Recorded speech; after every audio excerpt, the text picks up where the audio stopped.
And greetings to you. Joe Rubenstein here, producer and host of Real-Time 1960s. I want to thank you very much for joining me today for episode 7 of this portal into the past, where I document and reflect on the 60s in real time with both podcasts and our daily timeline of what happened exactly 60 years ago. And that timeline, along with all our podcasts, social media links, contact info, so you can reach me directly with your feedback, which I strongly encourage you to do. All that can be found on our website, realtime1960s.com. And today, on this first installment of a two-part episode, the action-packed life and films of Steve McQueen. And 60 years ago, on March 29th, 1961 to be exact, the last episode of the TV Western that made McQueen a household name, Wanted Dead or Alive, aired on CBS, thus freeing him to pursue his one true goal, film stardom. And McQueen was a pioneer as the first TV star who would achieve comparable and eventually far greater status on the big screen. Clint Eastwood, Lee Marvin, and others would soon follow in his footsteps, but he was filtering into movies even before Wanted, playing the lead in The Blob in 1958, part of a wave of cheap teen flicks being churned out at that time for the drive-in market, and a film that he would later call a professional embarrassment. But the runaway success of that film, Paramount's most profitable that year, led directly to the role on Wanted. And then in 1959, another rung up the ladder, a supporting role in Never So Few, a World War II flick starring Frank Sinatra, which kind of led to a career crossroads. McQueen had replaced Sammy Davis Jr. in that film. Davis had made the mistake of criticizing his benefactor, the notoriously thin-skinned Sinatra, during a radio interview, saying, quote, "I don't care if you're the most talented person in the world. It doesn't give you the right to step on people and treat them rotten. This is what Frank does occasionally," unquote. Certainly true, but Sinatra, to his credit, had helped break color barriers in both Hollywood and Las Vegas, and had also heavily promoted Davis in those arenas. So he was furious, and he proceeded to step on Sammy Davis and treat him rotten, cutting him off at the knees. And McQueen, streetwise as they come, got on well with Sinatra, who kind of rolled out the red carpet for him, told John Sturges, the director of Never So Few, to give McQueen plenty of close-ups, invited the young actor to join his entourage in New York, providing an up-close look at the good life. He offered McQueen a role in the upcoming Ocean's 11, and also a mini showcase in a Vegas nightclub act, which is hard to picture. Comedy was not McQueen's strong suit. But basically, McQueen was being groomed to replace Sammy Davis in the Rat Pack. But when Hedda Hopper, a powerful gossip columnist with whom McQueen was friends, heard about this, she called him and said, "Look, do you want to be a movie star, or do you want to be a Sinatra flunky?" You know, the axing of Davis, which turned out to be temporary, he kind of groveled his way back in, but that was a foreshadowing of the later expulsions of both Peter Lawford and Joey Bishop, both permanent. So to stake your career on someone as fickle as Sinatra was sort of like building a house over a volcano. So McQueen listened, declined Sinatra's invitations, and signed on to do The Magnificent Seven instead. So McQueen, who I've always liked, he may not be the best actor of his generation as far as range. In 1930, the year he was born, 31, that was a real bumper crop for actors. You had McQueen, Robert Duvall, Gene Hackman, James Dean, Clint Eastwood, all born within a few months of each other. But I do think McQueen is the most underrated actor of his generation, partially due to his kind of throwback minimalist style. You know, compared to the method actors of the 50s and 60s, McQueen, at first glance, doesn't seem to be doing a whole lot. But if you look carefully at the eyes, the posture, the movement, the use of props, he's doing plenty. But also working against him, I think, is his success as an icon, a superstar. The prejudice being that someone who achieves that can't also be a really good actor. Often true, but not in this case. To me, his performances hold up very well, whereas the methody ones don't. Looking at Papillon again, McQueen acts circles around Dustin Hoffman, although to be fair, that may be Hoffman's worst performance. But today, in part one of this two-part episode, I'll cover the often tumultuous early life of Steve McQueen. You know, he once said that he was an old man at 17. I think you'll see why. And then we'll talk about the first three of what I believe are McQueen's six best films of the 1960s in sequential order. So today we'll cover up to 1965, and we'll begin there on our very next installment. So King of Cool, Steve McQueen, right now.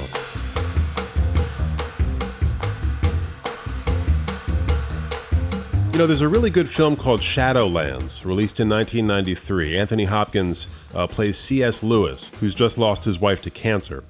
And he says to a colleague at the university where he teaches, "Experience is a brutal teacher, but you'll learn. My God, you'll learn." And sadly, lessons from this brutal teacher are sometimes administered to children before they're able to bear the impact, which can greatly diminish their chances of future happiness.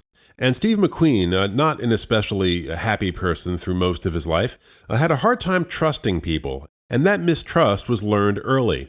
His biological father, William McQueen, a severe alcoholic, died in 1959 without ever having met his son.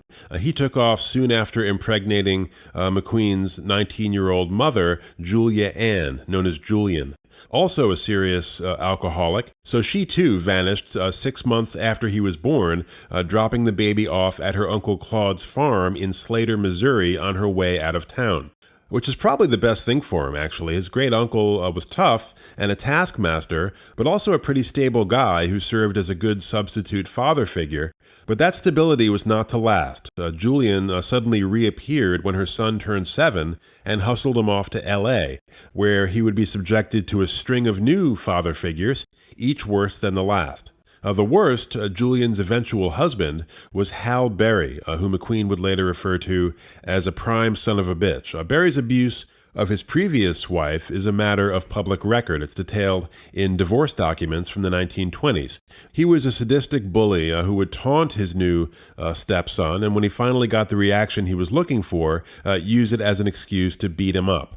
Eventually, McQueen fought back, despite being greatly outweighed, later explaining, quote, "I would have borne any punishment, anything, just for the pleasure of knowing that I had given back even a little of the pain he had inflicted on me. God, how I wanted that." But any pleasure was counterbalanced by the escalating severity of the beatings and the additional humiliation of being locked in a darkened room without food or water for hours afterward. And it's striking how often McQueen's film characters are incarcerated. You know, The Great Escape in that POW camp, The Chain Gang on Nevada Smith. The Getaway opens with that terrific montage that was shot in an actual maximum security prison in Texas. He was, of course, a convict on Devil's Island in Papillon, but in Los Angeles, his salvation became the streets. He joined a gang, got in numerous fights, stole cars, until finally truant officers and judges entered the scene, and he was summarily sent back to Missouri in 1941, where the truancy continued. Now, the school troubles did not emanate from lack of intelligence. McQueen's later scores on the Marine Corps aptitude test placed him in the highest percentile. But the problem, well, first of all, he was dyslexic, and that's a disorder that was not that well understood in 1941. Dyslexic children were often written off as stupid. He was also hard of hearing, the result of an untreated mastoid infection before antibiotics were widely available. And the other issue was kids, being the sweet, angelic creatures they are, would tease him mercilessly about his unorthodox family situation. So he was one of these kids that kind of just falls through the cracks. And when he hit puberty and got interested in girls, he started to resent the endless farm chores that his uncle expected him to perform. And after he and a couple other kids shot out the windows of a local restaurant with a BB gun, and Uncle Claude threatened to send him off to boarding school, he took off. He left Slater with a traveling carnival, which he soon abandoned, hopping freight trains back to L.A., where all the old patterns resumed, until finally, in 1945, Julian signed a court order to send him to reform school, Boys Republic, in Chino, California. Now, not all reform schools are created equal. Some are total hellscapes with all the horrors of maximum security prison, just with younger inmates. But Boys Republic, which still exists, is a true reform school that tries to give the kids there the tools to become responsible members of society. The program's actually modeled after society. There's a student government, a newspaper, stores. It has its own monetary system. And it's a place that's changed a lot of lives, the McQueens included. And he would support Boys Republic to the day he died and beyond, actually. He left them a big chunk of money in his will. But even at the height of his fame, he would make frequent, unpublicized visits to that facility to hang out with the kids, and then afterward, he would ask the director for their individual life stories so he could correspond with them in a more personal way. And one of the knocks on McQueen later in his career was that he was so demanding. Like on the Cincinnati Kid, for example, he asked the production company for 100 pairs of tailored jeans. But it later emerged that those jeans and most of the other stuff that he asked for found its way back to the Boys Republic, where a critical figure for him as a teenager was Lloyd Panter, who was a guidance counselor. McQueen, when he first showed up, was a very hard case, rebellious, ran away a bunch of times. But this guidance counselor took him aside one day and he said, I've been looking at you, and I think you should really give life an honest shot, because you could be somebody special someday. Which was news to McQueen. No one had ever spoken to him that way before, namely as a human being. And this is what he said about this later. Understanding is the magic word. That's something more important even than love, and it ought to be easier to give. You don't have to beat your heart out to give someone understanding. Mr. Panter helped change my life. He didn't give me love, but he did give me understanding. It was enough. But eventually, his 14-month term there came to an end in the spring of 1946, and Julian, now divorced and living in New York with an older, sort of wealthy bohemian guy named Victor Lukens, a good guy for a change, he suggested that she invite her son to come to the city, where Lukens set him up in a room of a friend's apartment. But to a 16-year-old kid bursting with energy, having just been released from confinement, albeit benevolent confinement, this felt like a new incarceration. So McQueen, who actually went by Steve Berry at this point, as much as he hated that stepfather, he resented the vanished biological father even more and declined to use his name. So 16-year-old Steve Berry lied about his age and joined the Merchant Marines on a ship headed for the West Indies, which sounds romantic, but was not. He was given all the worst jobs, swabbing the decks, garbage duty, urinal duty. So once they docked in the Dominican Republic, he jumped ship, assuming correctly, as it turned out, that there would be no repercussions because he was underage. So it was in Santo Domingo that he got his first real job as a towel boy at a brothel, where, among other things, he embarked on a lifelong, in-depth course on the opposite sex. But eventually, he got bored, found a ship back to New Orleans, and just kind of drifted for a while, job to job, state to state, sleeping on park benches, eventually drifting up to Ottawa and working briefly as a lumberjack before heading back down to the Deep South, where he was eventually picked up for vagrancy and sentenced to 30 days on a chain gang. So Steve McQueen and Robert Mitchum, charter members of a highly exclusive club of two, Hollywood stars who once did time on a Georgia chain gang. So after serving that time, he headed back to New York, where after a brief period working as a cashier and then loading trucks at the docks, headed down to the Marine Corps recruiting headquarters, carrying with him a consent waiver from Julian since he was under 18, and signing a 3-year enlistment contract. So you can see the life pattern to this point. Periods of extreme chaos alternating with extreme regimentation. The Marine Corps being the ultimate example of the latter, which he saw as just a huge challenge. And with the exception of a late lapse in discipline that may have cost him his life, I'll explain, he excelled as a Marine, powered through boot camp, ascended in rank, enjoyed his work as a tank crewman and driver. This was the beginning of a lifelong infatuation with engines and machines that move. He also became an expert marksman, qualifying as a sharpshooter with both the M1 and the Colt 45. And when you watch McQueen handle weapons in his films, whether it's that 1920s era Springfield rifle in The Sand Pebbles, the Colt snub-nose revolver in Bullet, the pump shotgun in The Getaway. There's a kind of ease there that derives from experience. The weapons almost seem like extensions of his body. But the lapse that I mentioned came in 1949. After being transferred to the Naval Gun Factory in D.C., he went AWOL for a couple of days, which during peacetime was not that big a deal. Fairly common for enlisted men to overstay with girlfriends for a day or two, which is what happened with him.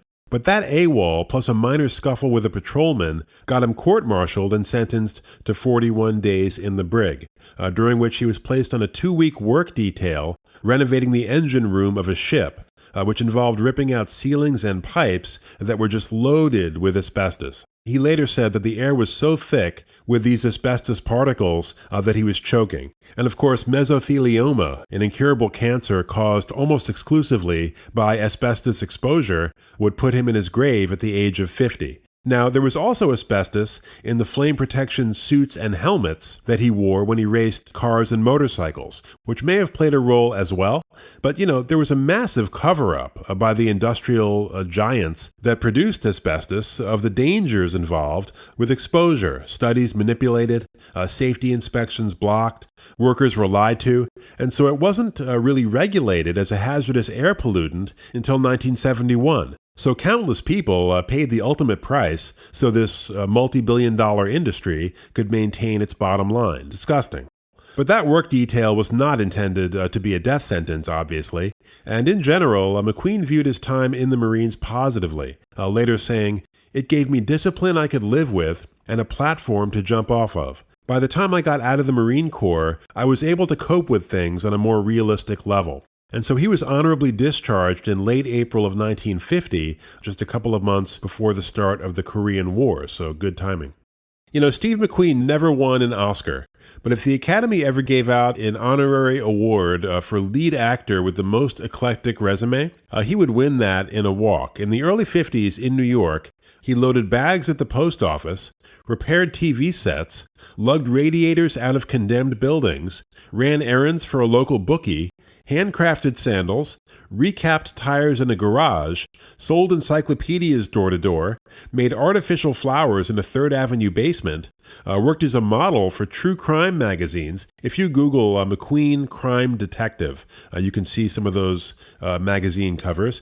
He also gave unauthorized guided tours of the village to any attractive female who caught his eye in exchange for money or lunch, those tours often concluding in his apartment. He also perfected a scam where he'd go into a store, pick an item off the shelf, and ask for a refund, summoning just the right level of outrage over this allegedly defective product so his lack of a receipt would go unchallenged. And it was Victor Lukens, his mother's boyfriend, who encouraged him to try acting, not for store clerks, but for the camera. Lukens, who was from the wealthy Lukens Steel family in Pittsburgh, was the house photographer for Audio Productions Incorporated, which produced documentaries and industrial films. And if you want to see what McQueen looked and sounded like around 1952, you can find one of these films on YouTube. It's called Family Affair. He shows up as a sailor about 2/3 of the way through. And it was also Lukens, by the way, who convinced him to use the professional name Steve McQueen, not Steve Berry. So one of the few Hollywood stars to change his name back to the real one rather than away from it. Now, the two big acting programs in New York at this time were the Actors Studio, run by Lee Strasberg, champion of the Stanislavski method, or his version of that method, which was very psychologically oriented. And McQueen would later disparage the method. He said in 1964, quote, "I think a lot of Stanislavski is so much Boleslavski. As far as I'm concerned, acting for the movies is mainly intuition," unquote. But the other program was Sanford Meisner's Neighborhood Playhouse. Meisner's approach was more behavioral.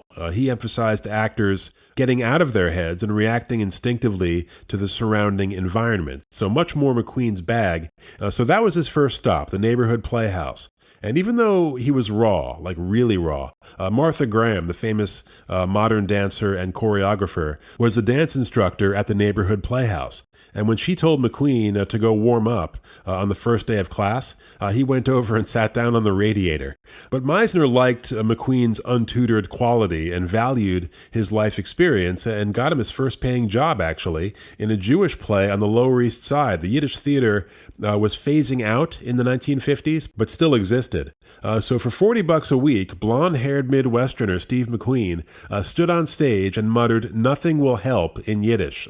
That was it. That was the entire role. So unlike some of his contemporaries, Marlon Brando, for example, or James Dean, whose motorcycle McQueen once repaired, both those actors rocketed to fame in their early 20s. But McQueen had a long, often frustrating apprenticeship. He kept almost getting parts. He was a finalist for the role of the vicious gang leader in Blackboard Jungle that ultimately went to Vic Morrow. He was beaten out by Paul Newman for the lead in Somebody Up There Likes Me, a boxing biopic. However, after completing the program at the neighborhood playhouse, he was accepted into the Actors Studio, which was a major coup. 2,000 actors auditioned for Lee Strasberg in 1955, and a grand total of 2 were accepted: Martin Landau and Steve McQueen, who was not viewed by his colleagues there as most likely to succeed. Far from it. He seemed to treat the Actors Studio mostly as a kind of dating service. And Strasberg frequently criticized him for not projecting, which is totally fair criticism for a theatrical actor. But McQueen was never cut out for the theater. He was a screen actor through and through. But around this time, he started seeing actress Neil Adams. She was performing on Broadway in The Pajama Game. And when she moved to Los Angeles in 1956, he followed and they got married. So she was the breadwinner initially, which he hated. When he would visit her on the set of whatever show she was working on, people would call him Mr. Adams, which drove him absolutely up a tree. So he was miserable, and he made her life so miserable that she begged her manager, Hilly Elkins, to find him work just to get him off her back and out of the house, which Elkins proceeded to do with some one-off TV roles. The breakthrough came in 1957 on the CBS anthology series Studio One. McQueen, on an episode called The Defenders, plays a delivery boy falsely accused of strangling the wife of a psychiatrist. His defense attorneys are played by Ralph Bellamy and William Shatner, who just turned 90 last week. God bless him. Another good actor born in 1931. But this 2-part episode got noticed. And it was obvious that the subtleties of his acting style were picked up by the camera and microphone in a way that they never could be on stage. And so after a few more TV gigs, he got a supporting role in a terrible film called Never Love a Stranger, where he played a Jewish lawyer. Not sure what the casting director was thinking, but that led to the lead role in The Blob, in which 28-year-old Steve McQueen plays a teenager laboring in vain to convince the authorities of the veracity of the blob. And as I said up top, the unexpected triumph of The Blob, which was in large part due to its popular theme song, written by Burt Bacharach and recorded by the Five Blobs, whose entire contribution to pop music was this kind of tongue-in-cheek theme song. But that led to actor-producer Dick Powell signing him to play bounty hunter Josh Randall on Wanted Dead or Alive, which ended up being a bit of a mixed blessing. It did push him into the big leagues, or at least AAA, but the show became a different kind of confinement. Back then, they would produce up to 40 episodes per season, unthinkable today. And so that killer schedule, plus promotional appearances that were part of his contract, and the producers themselves made it difficult for him to do films on the side.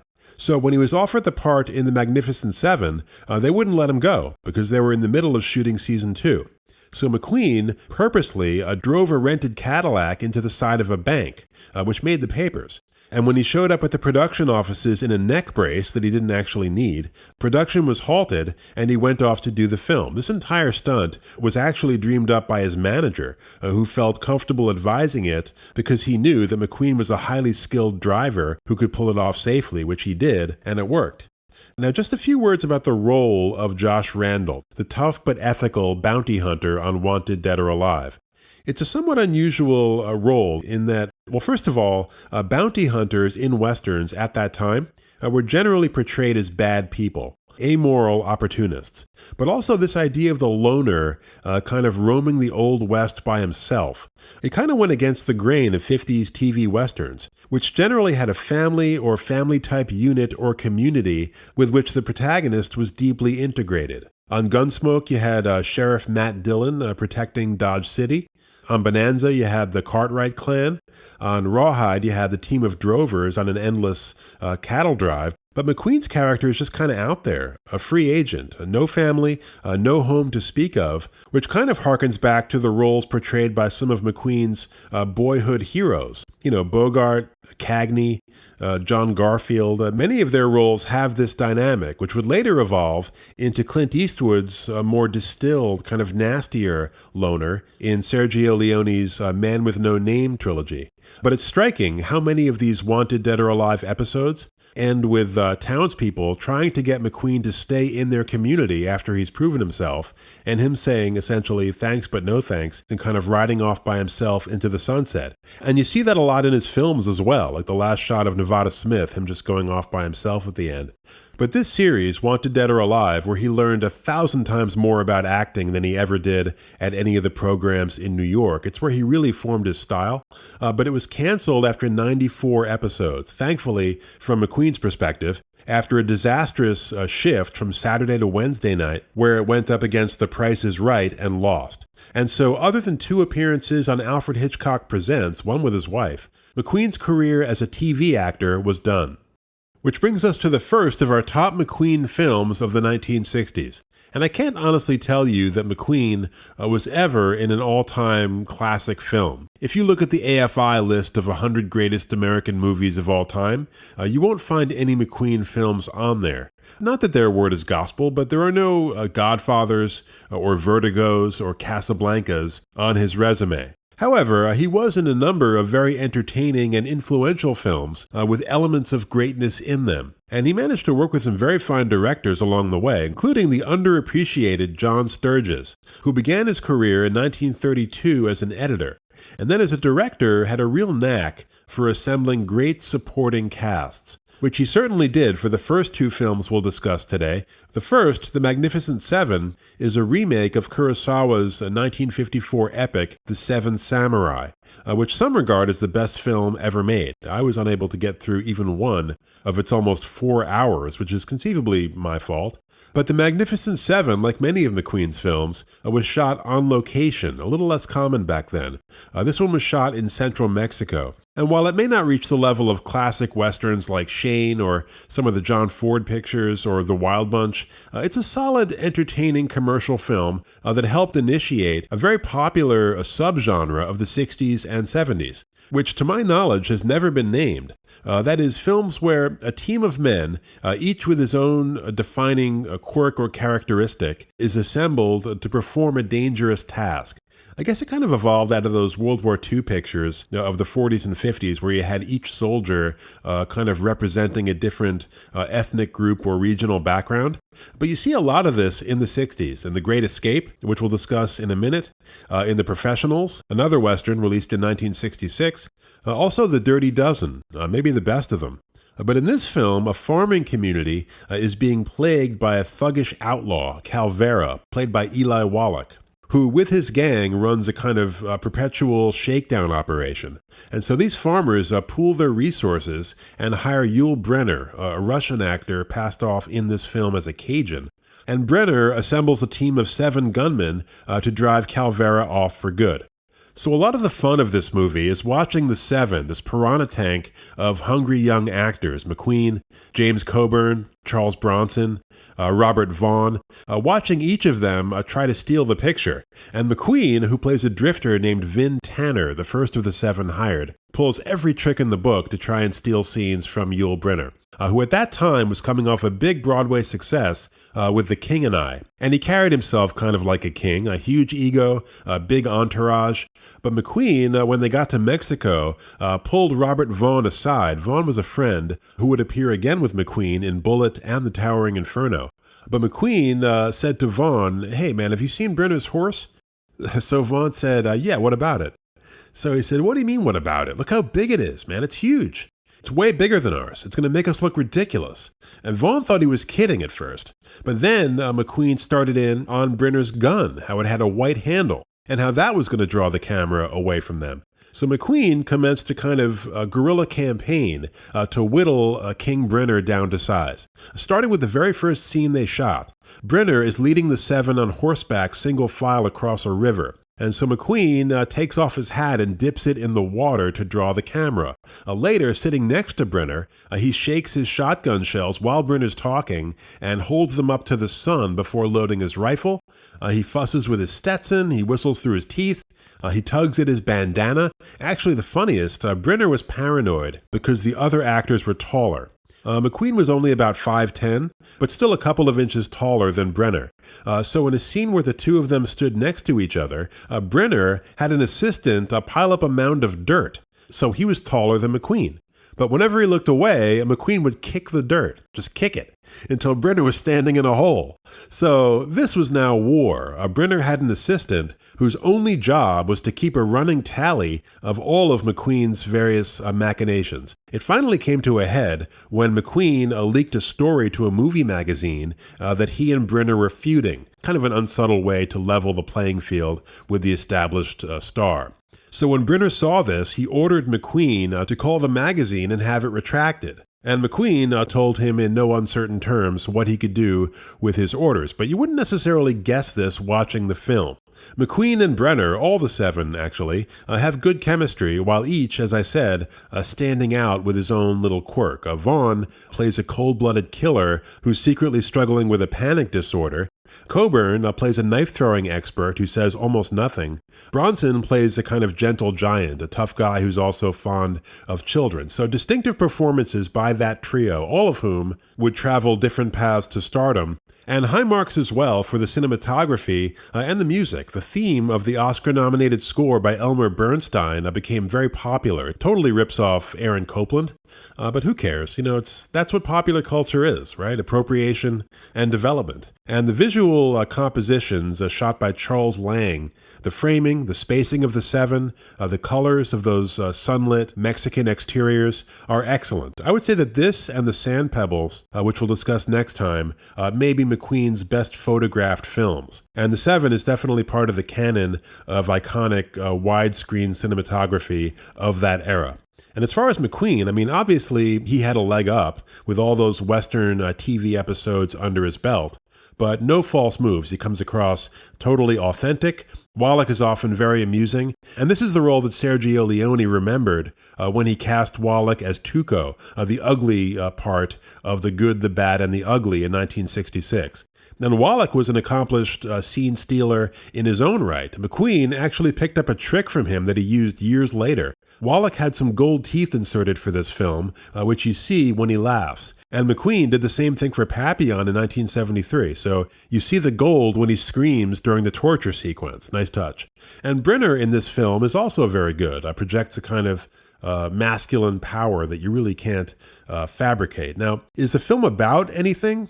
Not really. But the screenplay doesn't insult your intelligence either. There's actually a nice quiet scene where the gunmen contrast their lives with the farmers' lives, existential rootlessness versus a lifestyle centered around family and the land. It's kind of a running theme. So bottom line, The Magnificent Seven is a solid first step on McQueen's ascent toward stardom. It also launched the careers of Coburn, Vaughn, and Bronson, although Bronson, who was almost 10 years older than McQueen, didn't really break through until the 1970s when he was in his 50s, a fact that he was quite bitter about, actually. He felt that when it finally came, he was too old to appreciate it, but he was kind of a melancholy individual. All right, moving on to The Great Escape, shot in Bavaria in the summer and fall of 1962, and the first of 6 McQueen films over the course of his career to crack top 10 at the box office.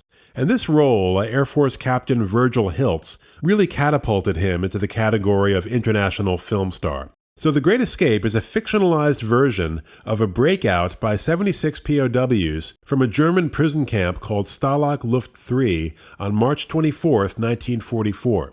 The escape was conceived by South African-born British aviator Roger Bushell, who was recaptured and murdered, along with 49 other escapees, by the Gestapo on the personal orders of Adolf Hitler.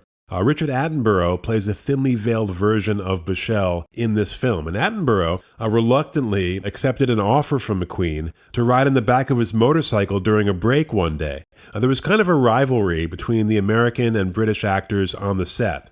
And Attenborough, who during World War II had gone on bombing raids for the Royal Air Force, didn't want to lose face, but he would later say that he was never more delighted and thrilled to get off any vehicle of any kind. But The Great Escape, like The Seven, is a big-budget commercial product with no pretensions to art, which is not a criticism, it's just a classification. And while it does try to stay true to the results of the actual escape, the prison camp scenes, so the first two of the film's 3 hours, are often played as comedy, which to me gets a little annoying. And you do see this in some World War II films and TV shows of the 60s, a sort of a war is fun attitude. The prisoners in the film look awfully healthy, and the Germans, with a couple of exceptions, seem remarkably stupid. They also made no attempt to give the actors 1940s military haircuts, which could have been easily done. So if rigorous historical accuracy is your thing, this film may not be for you. But some really good performances, all male of course, and in a 3-hour film, you do kind of miss the female presence, or I do. Now, I will say that the final hour, when the escapees navigate the perils of Nazi-controlled areas outside the camp, is a major upgrade over the first 2 hours, due in large part to McQueen and his motorcycle. But getting back to McQueen's role, during early rehearsals, he kept saying to the director, John Sturges, where's my thing? I don't have a thing. Meaning everyone in the film has a gimmick. Charles Bronson is the tunnel king. His thing is dealing with extreme claustrophobia while tunneling out. James Garner, to whose charms I've always been immune. I just feel like he's a one-dimensional actor, and it's not a dimension I particularly care for. But Garner is the scrounger. His thing is stealing items necessary for the escape. Attenborough is the Big X, the mastermind. Donald Pleasance, who had actually been a POW in Germany, is the forger. His thing is hiding severe myopia from the others so they won't leave him behind. But in the original script, McQueen's character was poorly defined. And when they wouldn't make any changes initially, McQueen went AWOL from the production for 6 weeks in protest, which is a little unusual for a guy with only a few films under his belt. But Sturges called his bluff. He just said, okay, Steve, if that's how you want it, we'll just pay you off and shift the focus to Garner, which he knew McQueen's competitive ego could never sanction. So this was one of the few times in McQueen's career where he did back down, kind of. He ended his boycott, but he kept pushing to the point where Sturges finally hired a screenwriter, Ivan Moffat, whose only job was to deal with McQueen's script demands. And Moffat came up with pretty much everything that defines McQueen's character. Hiltz became the cooler king.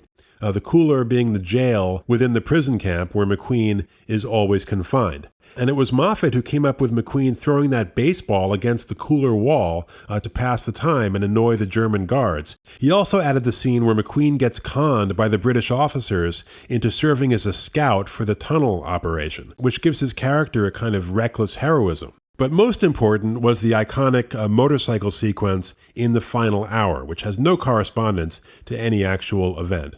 But McQueen, who by this point was a professional-level motorcycle racer, actually, just before he was hired for this film, he seriously considered quitting acting and racing full-time. It was not a hobby. He was always devouring manuals and history books on bikes and cars, always tinkering with engines. And so the motorcycle stunts on The Great Escape are him. Except for that big jump over the barbed wire fence. The insurance people put their foot down there. So Bud Eakins, his close friend and kind of motorcycle mentor, who happened to resemble McQueen from a distance, was hired. And he converted a contemporary Triumph motorcycle to resemble a World War II-era German bike and was brought over for just that jump, for which he was paid a grand total of $750. But again, McQueen did the rest. Actually, he was so fired up that in the chase scene, he played one of his own helmeted Nazi pursuers for no extra charge. And many viewers, especially in Great Britain, where for some reason McQueen was and remains enormously popular, would come back just for those motorcycle scenes. This was before home video, of course. But these scenes kind of laid the template for McQueen's big screen persona. And about that persona, I heard an interview with James Coburn, who unfortunately is saddled with a ludicrous Australian accent in this film, almost as bad as Bronson's Polish accent. But Coburn said that most actors, when they're reading a script and they object to a line, will say, no, my character wouldn't say that. But McQueen was the only actor he ever knew who would say, no, I wouldn't say that. And so starting with Wanted Dead or Alive, McQueen was really consciously crafting a cinematic version of himself, the loner, the tough guy, the freedom seeker, the hater of regimentation. It's a very American persona in many ways. Actually, John Wayne had done something similar in the 40s and 50s, creating the John Wayne character, The difference to me is that McQueen as an actor was capable of shadings and nuance that Wayne was not. And also, and this has more to do with their respective eras than the actors themselves, McQueen's characters, especially as the 60s wore on, explored moral gray areas more than Wayne's ever did, and so they're somewhat more interesting. But The Great Escape was a huge critical and commercial success. Again, for me, as a kind of history buff and someone who values authenticity, I rank it a little lower than most people, just because it does make a German prison camp look like a sort of semi-strict summer sleepaway at times. The film is also a bit too long, in my opinion. But again, some really good performances, another good score by Elmer Bernstein, and when you get to that final hour, after all the confinement, the motorcycle scenes and those wide-open vistas that were shot near the Austrian border really take your breath away. And some very good suspense as well surrounding the other characters' attempts to evade the Nazis. The question of who will survive kind of keeps you on the edge of your seat during that final hour. Okay, our last film for today, The Cincinnati Kid, shot in New Orleans in late 1964, early 65. So like our previous two films, a location shoot and also a period piece. It takes place in the 1930s and deals with a talented stud poker player, the Kid, played by McQueen, who, as the film begins, is seeking a showdown with the cold and calculating Lancey Howard, a longtime champion known as the Man, played by the legendary Edward G. Robinson. Now, the film's original director was Sam Peckinpah, who would later direct McQueen in back-to-back films in the 70s, Junior Bonner and The Getaway. But Peckinpah, in what became a running theme of his career, clashed with the studio. He was determined to shoot The Cincinnati Kid in black and white, with MGM protesting, correctly I think, that in a film dealing with cards, the blacks and the reds really had to be clearly differentiated. But he wouldn't budge. So Peckinpah out, Norman Jewison in. And Jewison's compromise, a mistake in my opinion, was to shoot the film in muted colors. To me, the desaturation does not make it look like the Great Depression. It just makes it look depressing. If you look at Chinatown, which also takes place in the 1930s, the colors are very bright in that film, but it still looks period appropriate.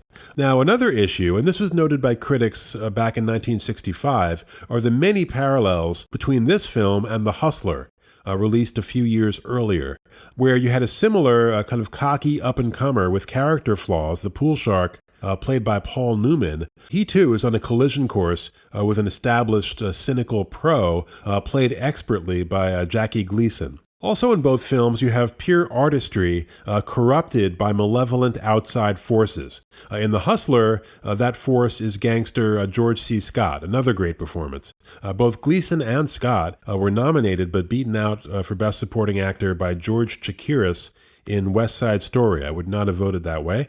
But the corrupting force in this film is the wealthy, amoral Slade, played by Rip Torn, who, after getting totally gutted by Robinson in a poker match early in the film, seeks to avenge that humiliation by fixing the McQueen-Robinson match in McQueen's favor, unbeknownst to McQueen. Now, another parallel, both Newman and McQueen are forced to choose between their ambition on the one hand and women who love them on the other. Piper Laurie in The Hustler, Tuesday Weld in this film. In general, The Cincinnati Kid suffers by these comparisons. It's just not as fleshed out or as compelling as The Hustler. Another problem is that poker just is not cinematic. And pool, you've got motion, you've got dexterity, so very cinematic. But the strength of The Cincinnati Kid is the interplay between McQueen and Robinson.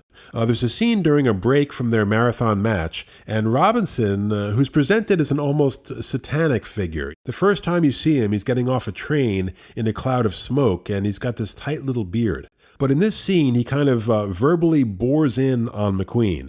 Always with a smile, but needling, probing for any kind of weakness he can find in the kid's psychology. And of course, there's a subtext of the old, established actor versus the up-and-comer. And McQueen, having watched Robinson as a kid at Saturday matinees in Slater, Missouri, was nervous about this film. He knew that Robinson, despite his diminutive size, was more than capable, with all that charisma, of stealing the picture. But they ended up getting along really well. On the first day, they had a laugh about having both gotten their start in Yiddish theater. Robinson was part of that scene in its heyday. But here's what Robinson said about McQueen after the film was released. Quote, "This young man comes out of the tradition of Gable, Bogart, Cagney, and even me, playing the sort of roles that we used to play, but adding his own dimension. McQueen is a stunner, and I have a lot of respect for his talent." So high praise from a real master, and Robinson was proud of his own excellent performance in this film, which he considered his best, and which launched a kind of comeback that continued until his death in 1973. Now, there was friction between McQueen and Karl Malden, entirely generated by McQueen. Malden plays a dealer named Shooter, who was blackmailed by Rip Torn into helping throw the match. But Malden, like Paul Newman, with whom McQueen had a separate kind of internal vendetta for years, was one of the nicest, most unassuming guys in Hollywood. But there's a scene in a hotel room where McQueen accuses Malden of throwing the match, which Malden denies initially. And out of nowhere, McQueen just explodes. He grabs the much larger man and slams him into a wall, which was not in the script, but remains in the film. And you can see the surprise and even some fear flash onto Malden's face. So after they cut, Malden kind of touched McQueen's shoulder from behind, as if to say, are we okay? And McQueen really turned on him. He snarled, "Don't ever touch me." Now, one thought I had reading about that incident, people who have been abused often do not like to be touched, especially by men, and especially from behind. I once knew someone who had been repeatedly abused, not by his father, but by an older brother for whom that was the case. But anyway, Malden kept trying and failing to diffuse McQueen's anger. And he eventually learned the truth from an agent at William Morris, who told him that when he, Malden, had been a casting director back in the 50s, he had rejected McQueen for a role in a play called Tea and Sympathy, which Malden had no memory of. But McQueen had held on to this for years.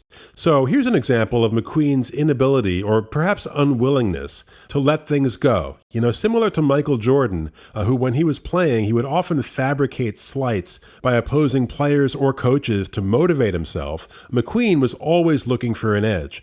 But he did eventually smooth his relations out with Malden, as he did with Paul Newman when they worked together on The Towering Inferno, where they got along fine. And Malden has a pretty substantial role in McQueen's very next film, Nevada Smith, where he, Martin Landau, and Arthur Kennedy torture and murder McQueen's parents in the opening scene. We'll discuss that film next time. But Malden, when he was later asked about this grudge that McQueen had held over the Tea and Sympathy rejection, he kind of made light of it, but then he said, "I still say he wasn't right for the part," which I loved. So if you set aside the kind of senseless color desaturation and the fact that men sitting around a table playing poker is not remotely cinematic, the Cincinnati Kid can be appreciated as a further development of McQueen's King of Cool persona. As always, trying to win the game on his own terms, very true to the man himself. But again, what makes this film stand out for me is the excellent McQueen-Robinson interplay.